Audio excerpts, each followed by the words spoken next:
ਵਾਹਿਗੁਰੂ जी का खालसा वाहिगुरु जी की फतेह। चिंता तो पहलों सिमरन है, सिमरन से शुरू एक निमर भेंट है।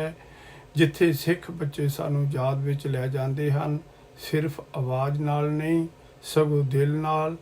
हर हफ्ते असीं प्यार नाल शुरुआत करदे हां, शब्द नाल, राग नाल, क्योंकि जदों दिन नाम नाल शुरू हुंदा है, ये किरपा नाल चलदा है, ये शुक्रगुजारी नाल खत्म हुंदा है। साडे नाल जुड़ो ਅਤੇ हर यात्रा सिमरन नाल शुरू होण दिओ। ਇਹ ਪਵਿੱਤਰ ਵਾਈਬ੍ਰੇਸ਼ਨ ਤੁਹਾਨੂੰ ਉੱਚਾ ਚੁੱਕਣ, ਤੁਹਾਡਾ ਦਿਨ ਸਿਮਰਨ ਨਾਲ ਬੀਤਦਾ ਰਹੇ ਅਤੇ ਤੁਹਾਡਾ ਦਿਲ ਸ਼ਬਦ ਵਿੱਚ ਟਿਕਿਆ ਰਹੇ। ਅਗਲੀ ਵਾਰ ਤੱਕ ਵਾਹਿਗੁਰੂ ਜੀ ਕਾ ਖਾਲਸਾ ਵਾਹਿਗੁਰੂ ਜੀ ਕੀ ਫਤਿਹ।